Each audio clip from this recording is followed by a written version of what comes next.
मन को समझाए प्रेम घटे ने तमाम और नीर घटे ग्रीष्मा ऋतु आए पाप घटे कुछ पुण्य किए अरे रोग घटे कुछ औषधि खाए और नारी प्रसंग से जोर घटे जम त्रास घटे हरि के गुण गाए। मास्टर मैं ये कहा था कैसे कोई भी को भी ज्ञानी रही ना और ओकर पास में कहूं एक आजन पेला ना आगे हां गप सड़ा का मरैया तो ज्ञान घटे ठग चोरन के संग अच्छा और रोज घटे मन को समझ ज्ञानी के ज्ञान चलने वाला नहीं है और रोज घटे मन को समझाए अरे तोला मैं मारियो रे ऐसे हां आवत मैं तोला मारे बिना नहीं छोड़ो मार ले भाई मार लेगा ये जो मोर पीठर है मार ले अरे तोरे हाथ में तो वो लाठी उठा कहिए ना गुरुजी तौनो लगी रे लपन हे ज्ञान घटे ठग चोरन के संग और रोज घटे और प्रेम घटे ने तमांगन नीर घटे कृष्मारी थे। अच्छा ये रोज मांगे से काय घटते के है प्रेम पर वो कैसे मैं ये कहा था प्रेम घटे नहीं तमांगन दे थोड़ा देर के लिए उदाहरण के लिए आप घड़ी पहने हम मेहनत करके ले हम तब पहने हैं मास्टर कैसे आपके घड़ी ले देते हो थोड़ा दताल घूम के आ जाते या तोर मोर में काय अंतर ये ले पहन ले हंस के दान करिए आओ दूसरा दिन कहीं मांगा थे रंजो मास्टर वो गला में गमछा रखे तेला मोला देते गए थोड़ा से घूम के आ जाते हेमर रोज कमावत भाई अपन गमछा नहीं ले सकेगा ये ले ओकर अंदर से दिल है टूट गए तो वही ले कहे प्रेम घटे ने तमांगन थे और नीर घटे ग्रीष्म ऋतु गर्मी के महीना में कक्को नरवा के पानी तरिया के पानी था कुआं के नल के सब पानी सूख जाते अच्छा हां वही नीर घटे ग्रीष्म ऋतु आए पाप घटे कुछ पुण्य किए और रोग घटे कुछ औषधि अरे बंदे कुछ न कुछ पाप करे तो कुछ तो अपन हाथ से पुण्य करे कल थोड़ा देर के लिए कहूं माथा पिरावत मास्टर कैखर तो तुहर माई पिल्लक माथा पिरावे आंखी उतरा जाए नहीं माथा काबर पिराही अरे बात के लाइन लग रहा था ऐसे बात है तो कहा था रोग घटे कुछ औषधि खाए माने दवाई नान दवाई कहूं खावे तबे तो माथा माढ़ी खाओ नारी प्रसंग से जोर घटे जम त्रास घटे हरि के गुण गाए नारी के सामने कतको भी ताकतवान पुरुष नारी के सामने ठहरे अब जो त्रास घटे हरि के गुण गाए यम के यमदूत हा कहूं ले जाए जरे आवत तब संगवारी मो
से देख के आ जा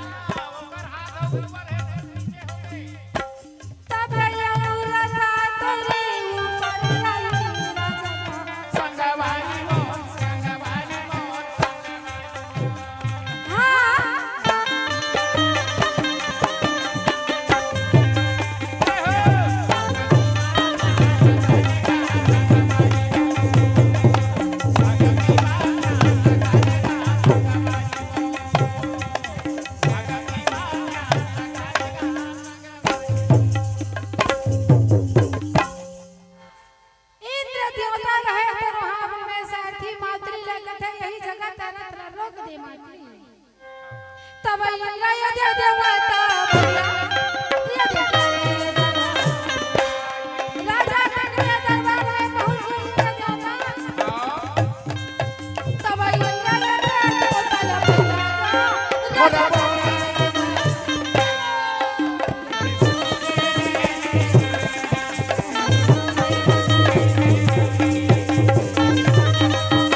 नहीं करन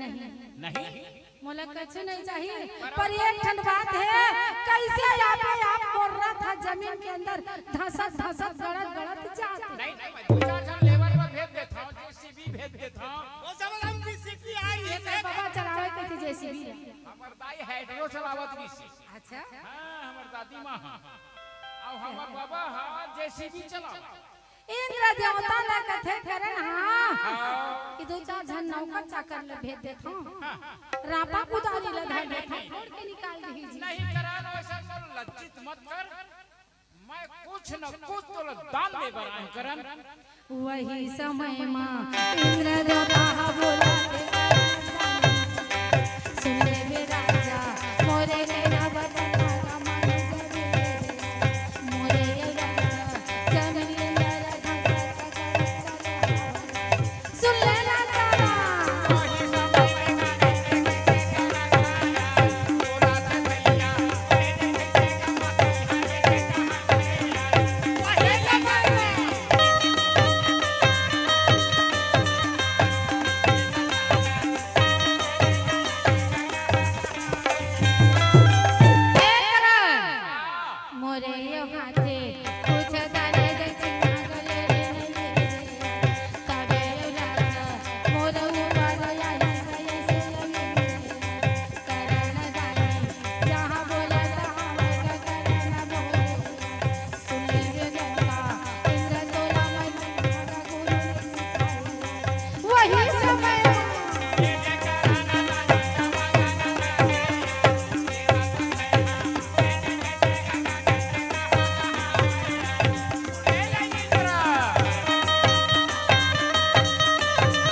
मांग ले करन कावा अरे भाई ते धान दे है तोर हाथ ऊपर है मोर हाथ नीचे है एकरे कारण से देने वाला के हाथ ऊपर रखे सदा दे ऐसे तब कुछ न कुछ करन ते दान मोर हाथ से मांग ले तबे ही मोर हाथ ऊपर होई आ मोर रथ ऊपर आ गया देख 3 लाख 14 भवन के मालिक त इंद्र देवता कहत लागे आज मोर दुख छ गरीब करन के पास त यहां दान लेके जात रहे कहत हत मोर रथ गड़ गे करन अब एकर बाद बताए मांग का था त देख मोर जवान मिठिया मत होवे मांग ले करन मांगो वज्र शक्ति महिमा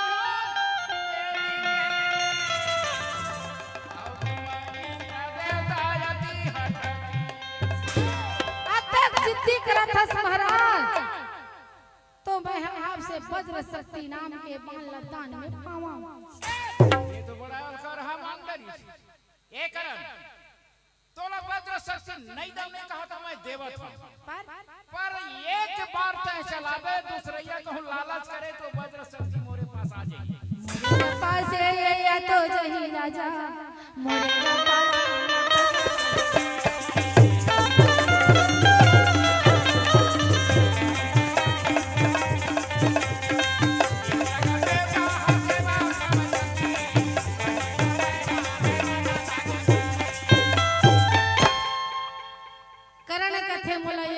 तो काम ही अर्जुन बस तो मानना है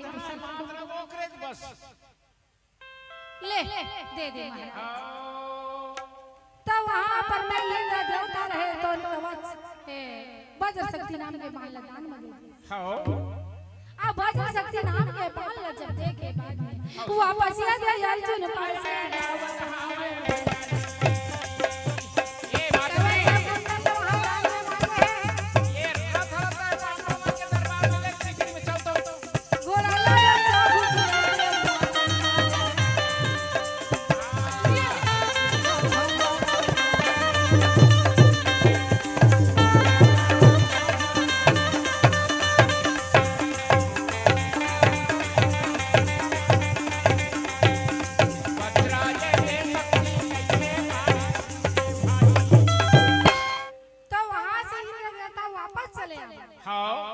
अर्जुना पासे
अर्जुन के पास में ओकरे पास में पहुंच गए। प्रणाम है इंद्र देवता, प्रणाम है पिताजी। जय हो बेटा अर्जुन, जय हो। तो कैसे यहाँ अचानक आना पड़ी से? मैं करण दरबार ले आवत हूँ अर्जुन। और तोर लिए ना मैं एक कवच कुंडल लदान में मैं मांग के लावत हूँ। अच्छा पर श्री कृष्ण जी ले कहे लगे सुनत हो कि नहीं? क्या बात है? अर्जुन करना पर है बड़ा भारी, तुम रक्षा करियो अरे यही से बानी बोला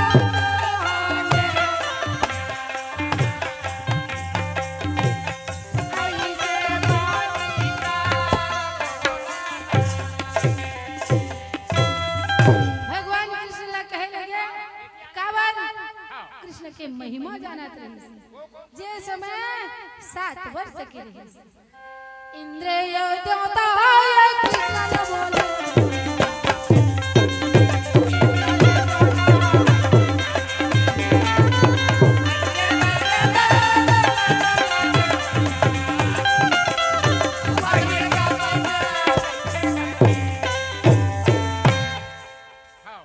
मैं यहाँ करन ला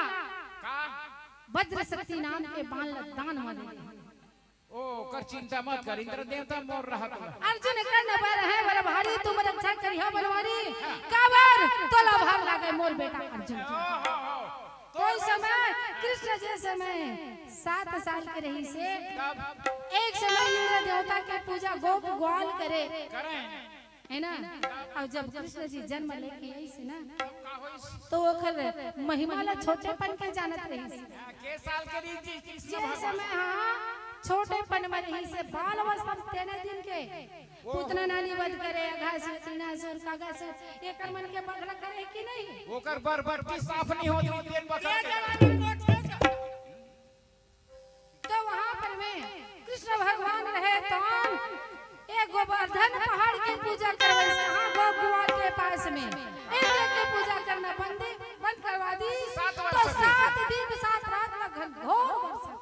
तो वो समय 7 साल के हो गए श्री कृष्ण।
पांचों भाई पांडव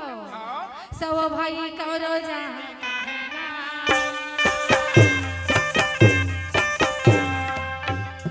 अपन शिविर में रात्रि काल रहकर बिताए लगे होते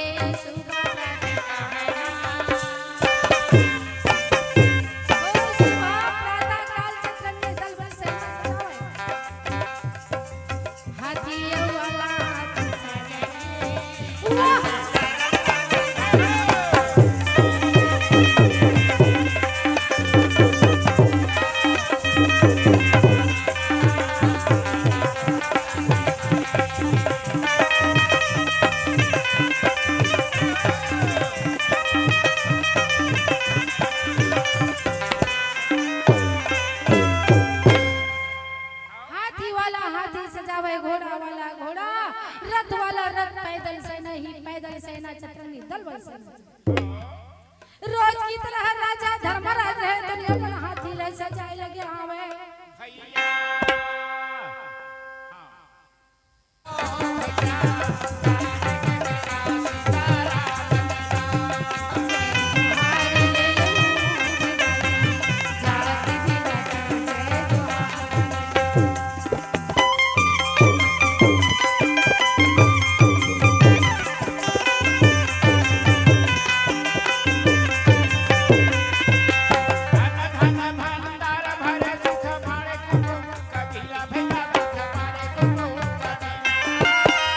धन धन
संत समाज की जय। बोलो आज के आनंद की जय।